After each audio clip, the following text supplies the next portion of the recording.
Welcome back to the Deep Dive. Today we're tackling something truly fundamental. It's about trust and mistrust. That core wiring that affects, well, pretty much everything. How we feel inside, how we connect with others, how we face challenges. It's huge. It really is. We're essentially talking about the foundation of our emotional world. Right. Think about Erikson's very first stage of development. Trust versus mistrust. That sets the stage, you know? If those earliest needs for safety, for care, weren't met consistently, if things felt unreliable, then we can end up navigating the world from a place of, well, fundamental distrust. Distrust of others, yes, but also distrust of ourselves. Right, and that's our mission for this deep dive, isn't it? To really unpack that. Exactly. We've got a great set of sources lined up, neurobiology, looking at things like polyvagal theory, attachment research, even insights from habit formation. A real cross-section. Yeah, to dissect how that first wound, as you might call it, gets etched into us, physically, psychologically, and then crucially map out some practical ways forward. How can we consciously build a more secure internal base? Okay, so for you listening, the big idea here is this.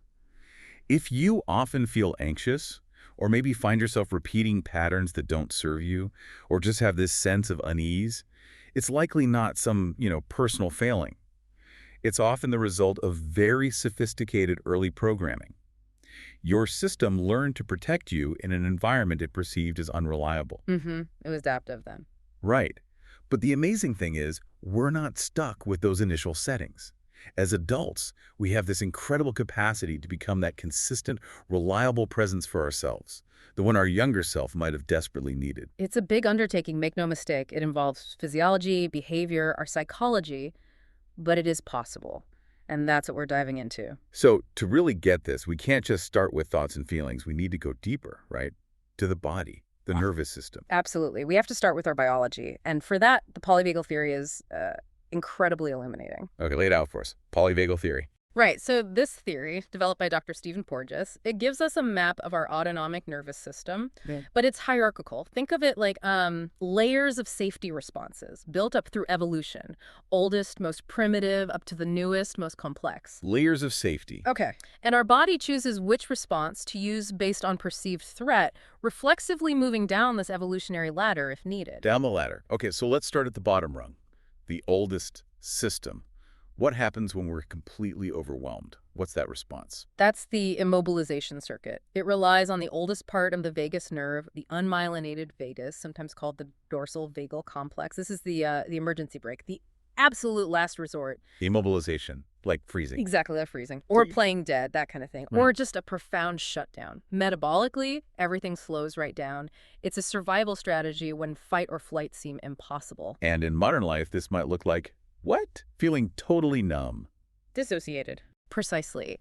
That overwhelming sense of being unable to move, unable to act. It can look a lot like severe depression, but its roots are in this ancient shutdown mechanism. Wow, so that feeling of freezing up under intense pressure isn't a conscious choice. It's this deep old wiring kicking in. It's the system hitting its limit, falling back on the most primitive defense. Now move one step up the ladder and you get the system most people know. The sympathetic nervous system. Fight or flight. Adrenaline, cortisol. That's the one. The mobilization system. It gears us up for intense action to fight the threat or run away from it. Still pretty old, evolutionarily speaking. Okay, so immobilization at the bottom, mobilization in the middle. What's at the top? The newest system. That's the ventral vagal complex, the myelinated vagus nerve.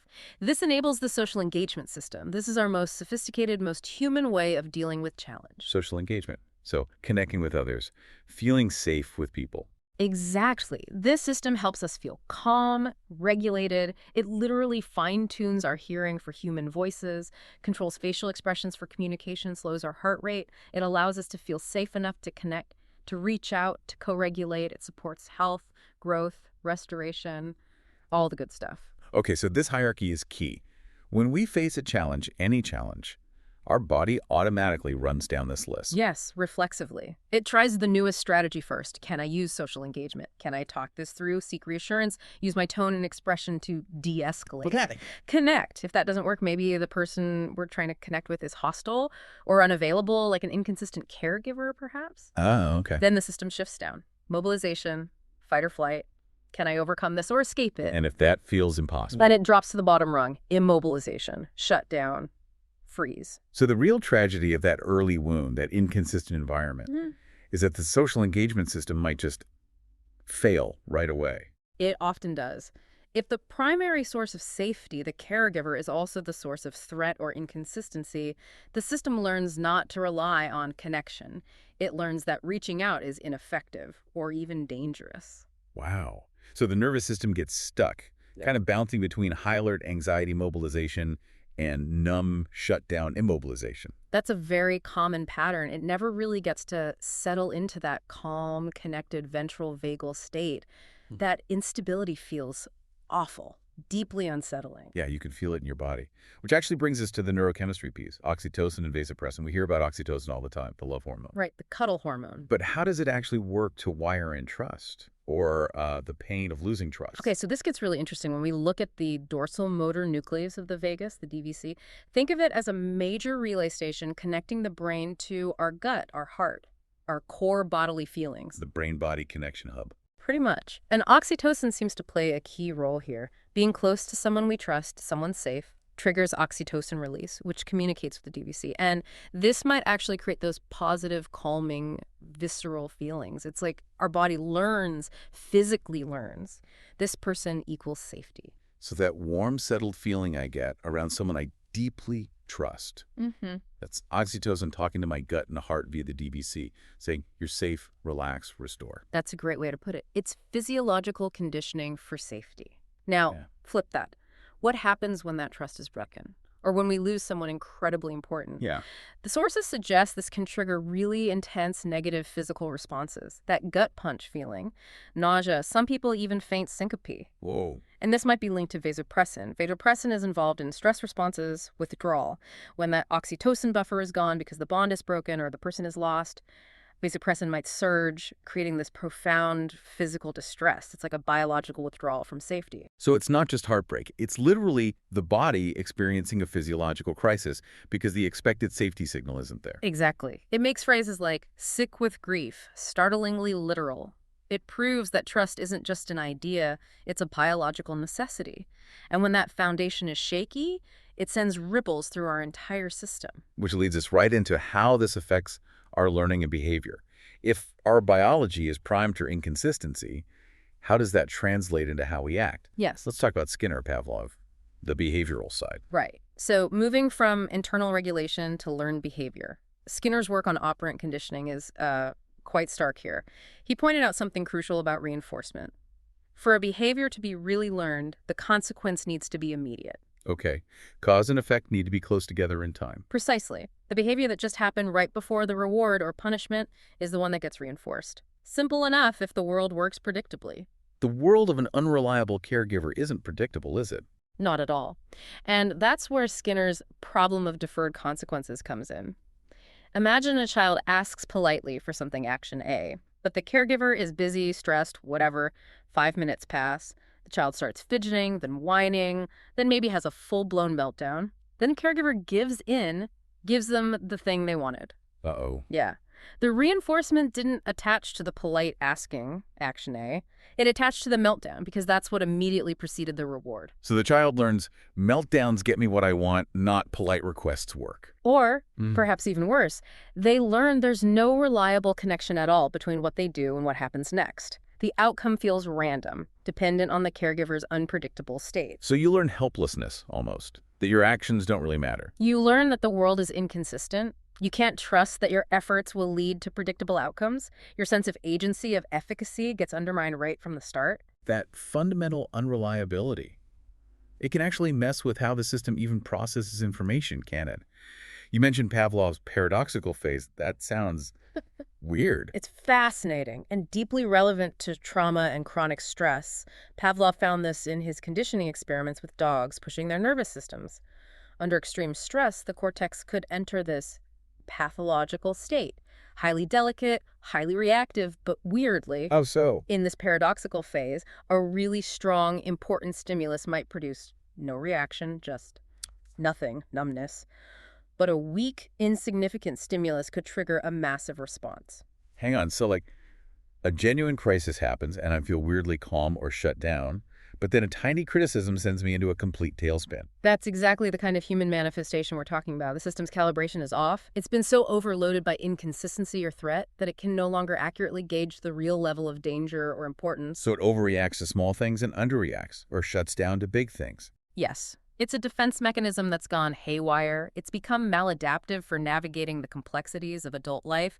The internal threat detector is basically broken. And all of this, the shaky biology, the inconsistent learning, the broken threat detector, it must shape how we see ourselves, right? Our identity, which brings in James Clear's idea of the self as a learned construct. Absolutely. If your core beliefs about who you are emerge from your experiences, Yeah. and those experiences are defined by this kind of physiological instability and behavioral randomness, what kind of identity gets built? One that feels unsafe, unsure. Often, yeah. The identity of someone who feels fundamentally unprotected, maybe unworthy, or someone who just can't trust that putting effort in will actually lead to a good outcome.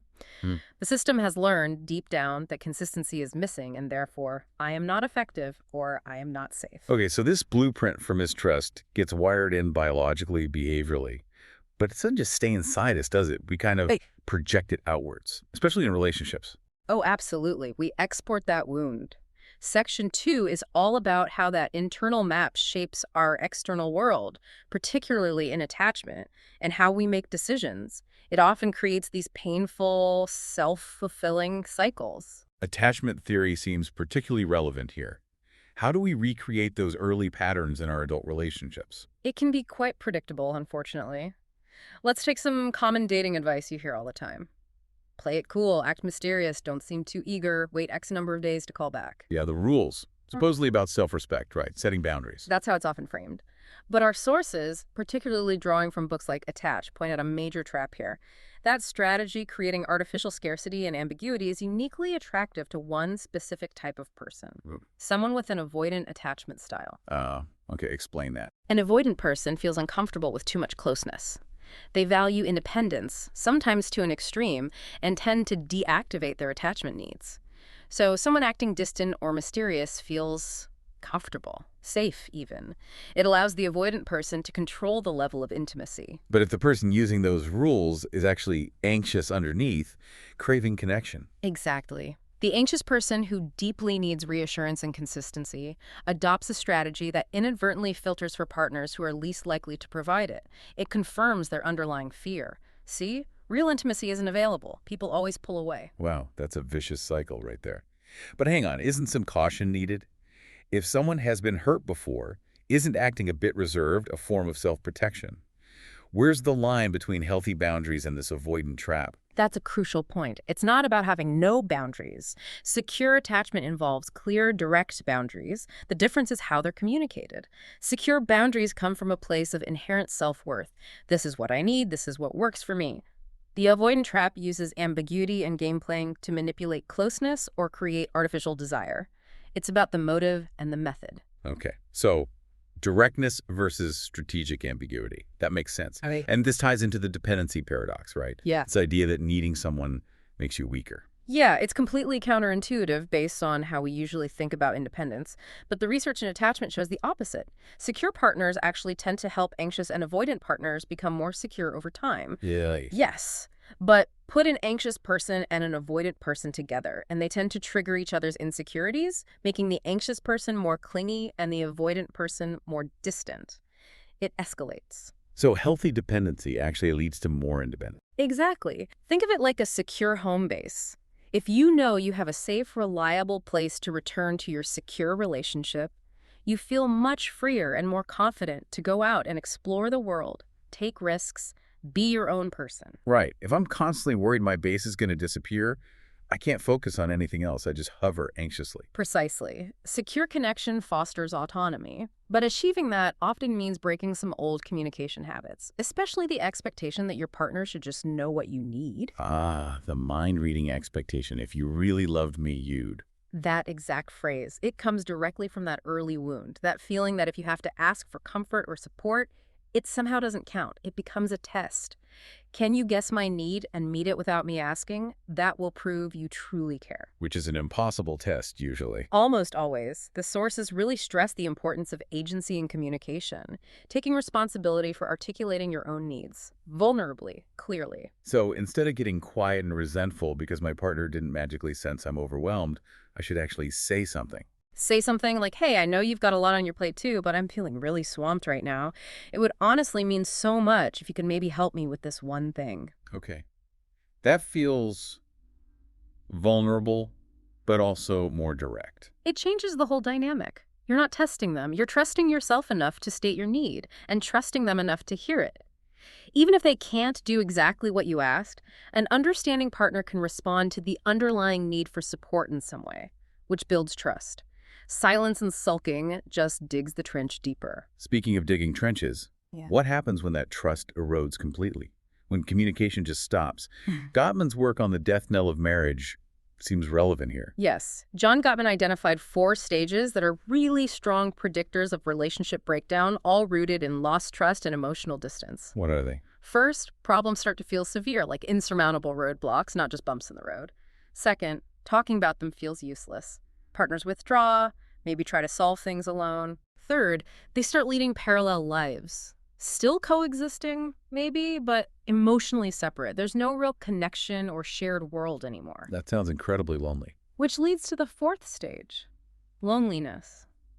A profound sense of being alone within the relationship. That's often the final step before separation. And Gottman pinpointed a key behavior that fuels this decline. Right. Something that blocks compromise. Yes.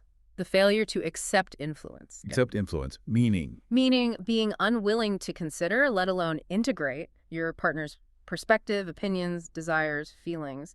If one partner consistently shuts down the other's point of view, if they feel they must be right, that their way is the only way, compromise becomes impossible. It's like saying, your reality doesn't matter, or I can't trust your judgment. Exactly. It's the ultimate expression of relational mistrust. If I can't trust you, I can't let your ideas influence me because that feels fundamentally unsafe. It feels like losing control, which the mistrustful system fears above all else. That need to control, born from fear.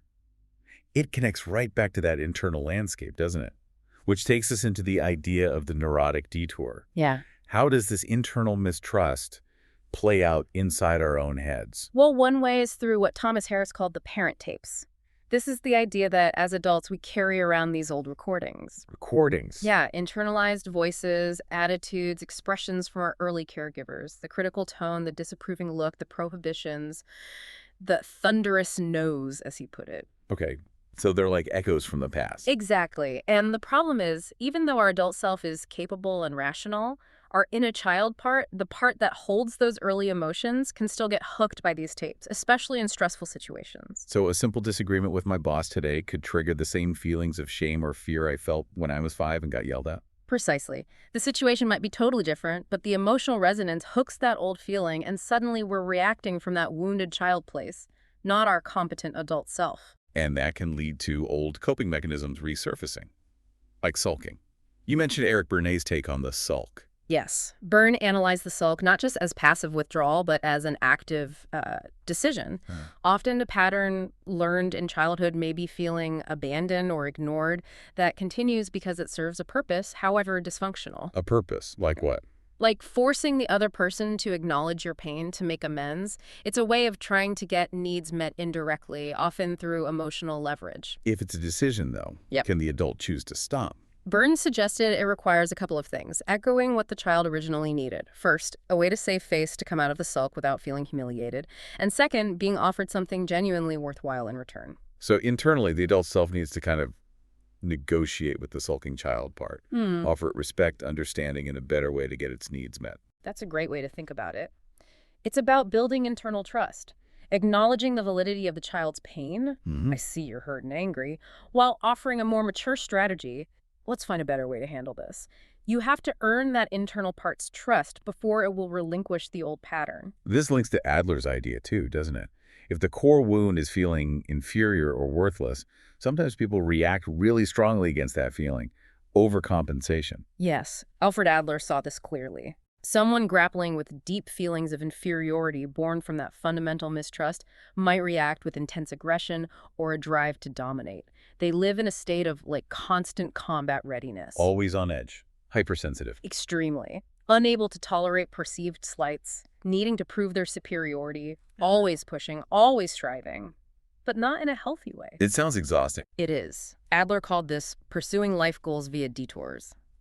They're so focused on fighting the internal feeling of not enough and controlling the external world to avoid triggering that feeling that they lose touch with reality. They become neurotic, unable to form genuine, trusting connections because their whole MO is based on dominance and defense, not vulnerability and trust. It's the ultimate trap of mistrust. It forces you into behaviors that prevent you from ever experiencing the trust you actually crave. Precisely. The defense becomes a prison. Okay, so we've seen how this wound gets wired in, how it plays out. Yeah. Now, the crucial part, how do we start to heal? How do we consciously build that secure internal foundation? Section 3 is about repair, becoming our own reliable source of consistency. Exactly. And it has to start with intentional action. Rewiring identity through deliberate, consistent behavior. James Clear's work on habits is incredibly relevant here. Right, his whole framework is about identity emerging from habits. Yeah. You become the person who shows up. Yes. And he offers a really powerful insight. Every craving we have, whether it's for junk food, social media, procrastination, whatever, isn't really about the thing itself. It's about wanting to change our internal state. Ah, so I don't crave the cigarette, I crave the relief or the break it represents. Precisely. You're craving relief from stress, boredom, anxiety, whatever the uncomfortable internal state is. And this is key for repair. If the underlying state is insecurity or anxiety from that old wound, the bad habits are often just attempts to get temporary relief. So to change the habit, we need to address the underlying craving, the desire to escape the feeling. Yes, we need to make the unhelpful coping strategy less appealing. Using the inversions of Clear's laws. Make the cue invisible, reduce exposure to things that trigger the anxiety or the old pattern. Yeah. Make the habit unattractive. Consciously remind yourself that the temporary relief comes at the cost of long-term well-being, that it reinforces the insecurity. And then build the new patterns using the positive laws. Make the good habit obvious, attractive, easy, and satisfying. Exactly. This isn't just about building better habits. It's about providing the consistency the internal system always lacked. Each time you follow through, you're acting as that reliable caregiver for yourself. You're depositing into the trust fund, so to speak. That's a great analogy. Using strategies like implementation intentions, I will do habit at time and location, or habit stacking, after current habit, I will do new habit, takes the decision-making burden off. It creates predictable structures. That predictability directly counteracts the chaos of the original wound. It does. And this consistent effort, showing up even when it's hard or boring, builds what Angela Duckworth calls grit or perseverance. Right, the ability to stick with things, to muscle through, as she puts it. Yes, that strength of finishing what you start, pushing through difficulty, it's crucial. And this is important, Duckworth and others distinguish this from rigid, unhealthy perfectionism. Okay, that's a critical distinction. How do we know if our grit is productive perseverance or that neurotic detour we talked about earlier? The focus is different. Healthy striving, or grit, tends to be internally referenced. The question is, how can I improve? How can I get better at this? It's about personal growth and mastery. Okay, and perfectionism. Perfectionism is externally referenced. The question is, what will they think? Will this be good enough to prove my worth? It puts your fundamental value on the line with every single task. So true perseverance includes flexibility. Knowing when to adjust course when something isn't working, rather than just grinding away destructively. Absolutely. Healthy grit isn't blind persistence. It's adaptable. It involves recognizing reality, learning from failure, and sometimes changing goals. Perfectionism often can't do that because failure feels existential. As we practice this kind of consistent, realistic effort, we start building something else too, right? Self-direction. I think Bandura talks about this. Yes, Albert Bandura's work highlights this. As we learn to set our own standards and then critically generate our own internal reinforcement for meeting them. Like feeling proud of the effort, regardless of the external outcome. Exactly, that internal sense of satisfaction, acknowledging our own consistency. When we can do that, we develop self-direction. Our behavior becomes less dependent on external rewards or punishments, less swayed by situational inducements, We're guided from within, We become our own source of validation. which is incredibly empowering, especially for someone healing from foundational mistrust. It's taking back control in the healthiest way possible. Okay, so that's the behavioral level. What about the deeper internal landscape, those fragmented parts we mentioned earlier? How do we heal those divides? The internal family systems model, IFS, seems really relevant here. It is. IFS offers a beautiful, compassionate way to understand our internal world. The core idea is that we all have different parts within us. Managers trying to keep things under control, firefighters reacting intensely to put out emotional fires, and wounded child parts holding old pain, exiles. And crucially, we also have a core self. The self, like our wise, compassionate inner leader. That's the idea. Calm, curious, confident, compassionate, connected. All those C words. But for healing to happen, the parts need to learn to trust the self. Why wouldn't they trust the self? Because often, historically, the self was overwhelmed or blended with a part and couldn't protect the system. So protected parts the managers and firefighters took over. They might believe the self is still that vulnerable child and can't handle the pain the exiles carry. So when you try to do healing work, these protectors might actively resist. Oh, yeah. That's where you might suddenly feel incredibly sleepy if you try to meditate on something difficult, or get distracted, or develop a sudden headache, or find endless reasons to procrastinate. These are often protectors trying to derail the process because they're scared. Scared of unleashing the pain. Scared the system will be overwhelmed, just like it was originally. The old response might be to get angry at the sleepiness or frustrated with the distraction. Right. Why can't I just focus? IFS says, don't fight the protector. Get curious. Turn towards the sleepiness or the headache and mentally ask it. I see you're working hard to protect me. What are you afraid would happen if we got close to that feeling? You're offering it the understanding it never got. You're modeling the calm, compassionate self. And crucially, you're helping the parts differentiate. They need to see that the self is not the helpless child anymore. The self is capable, is strong, can handle difficult emotions safely, can protect the system assertively if needed. So you build trust with the protectors by showing them the self is competent now. Exactly. You reassure them, appreciate their efforts, and let them know they don't have to do those extreme jobs anymore. The self can lead. Once they trust the self, they can relax, allowing access to the wounded exile parts that need healing. And the ultimate goal is wholeness, connection. Yes. IFS sees healing as restoring connection. Connection between the self and all the parts, and connection among the parts themselves. When those connections are restored, the system becomes more harmonious, more integrated. The self's wisdom and compassion can guide your life rather than just reacting from wounded or protective parts. It sounds like the foundation for all of this internal negotiation and connection has to be self-compassion.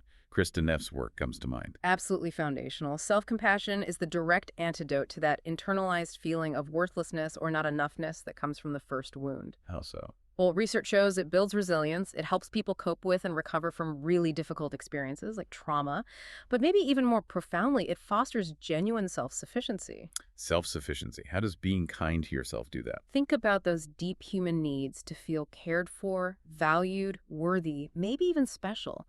We often spend enormous energy trying to get those needs met externally, through achievements, approval, relationships. Yeah, constantly seeking validation. Self-compassion allows us to meet those needs directly, internally. We offer ourselves the kindness, the understanding, the sense of common humanity, realizing we're not alone in our struggles, and the mindful acceptance of our pain. So instead of needing someone else to say you're okay, we learn to say it to ourselves and mean it. Exactly. Neff argues our worth isn't conditional on accomplishments or external validation. It's inherent in being a conscious, feeling human being. When we can truly internalize that through self-compassion, we become less desperately dependent on the external world for our sense of value. We repair the wound by giving ourselves the unconditional acceptance we might have missed early on. Okay, this makes sense. Consistent action, internal negotiation, self-compassion. But there's one more piece that feels a bit paradoxical. Embracing necessary constraints. In a world obsessed with freedom, why would limits help someone healing from mistrust? It's a really interesting point. Drawing on thinkers like Barry Schwartz, who wrote The Paradox of Choice, and Jonathan Haidt, they argue that unlimited freedom can actually be paralyzing and lead to unhappiness. How? Too much choice is bad. It can be. Too many options lead to decision fatigue, just exhaustion from constantly weighing alternatives. It can lead to regret, Did I pick the absolute best possible option? And it fuels constant social comparison, seeing all the choices others made that look better than yours. Okay, I can see that. Especially if your system is already overwhelmed and distrustful. Adding infinite choice sounds like a nightmare. Right. The mind just gets overloaded. And this connects to older sociological ideas too, like Durkheim's work on enemy. He found that people with fewer clear social roles, obligations, and constraints were actually sometimes more prone to despair. Structure provides meaning. So constraints aren't just limitations. They provide scaffolding for life. Meaningful constraints do, yes. If the original wound involved a lack of reliable structure, a feeling of chaotic unpredictability, then consciously choosing appropriate structures now can be incredibly healing. Like what kind of structures? Clear commitments and obligations to family, community, work that feels meaningful, even just consistent personal routines for self-care or focused work. Setting up rules of the game for yourself. Reduces the mental load. Exactly. It eases the burden of constant, isolating individual decision-making about everything. By accepting some necessary, meaningful constraints, you actually liberate cognitive and emotional energy. You free yourself from the tyranny of infinite choice and the anxiety that comes with it. You're building trust through self-imposed reliability and structure. Wow. So the whole journey seems to be about taking our adult capacity for awareness and agency and deliberately applying it inwards, consistently, becoming the reliable, structured, compassionate presence we needed all along. That really captures it. The initial programming happened early, yes. It's physiological, it's behavioral. But healing isn't about erasing the past. It's about consciously building a new internal reality based on agency, intentional action, self-compassion, and appropriate structure.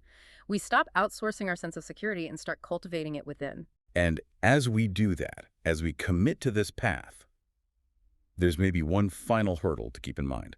Looping back to Adler and that neurotic detour. Yes, it's crucial. Your biggest battle might not ultimately be against the external world, or even the echoes of the past wound itself. It might be against your own tendency towards perfectionism. Why perfectionism specifically? Because, as we discussed, perfectionism is fundamentally other-focused. It's always asking, what will they think? It puts your entire self-worth on the line with every action, seeking validation from an external world that, as we know, is inherently unreliable, especially when viewed through the lens of mistrust. So it keeps you trapped, looking outside for something you can only build inside. Exactly. And it leads to what could be called life paralysis. The fear of imperfect action becomes so great that you stop acting altogether. You fail to trust yourself enough to try, to risk, to be messy, to learn. Which is the ultimate failure of building that secure internal authority. It is. So the final challenge, maybe, is consciously shifting that energy, moving away from perfectionism, what will they think, towards healthy striving. How can I learn from this? How can I improve for my own sense of competence and growth? Embracing imperfect action as the path forward. That's the goal. Yeah. The ability to show up consistently, imperfectly, willing to learn. That's the truest sign that you're building real internal trust. That's a powerful thought to end on, a really actionable focus for anyone on this journey. Thank you. This has been an incredibly insightful deep dive. It's been a pleasure. Remember to trust the process, especially your own imperfect, courageous steps forward.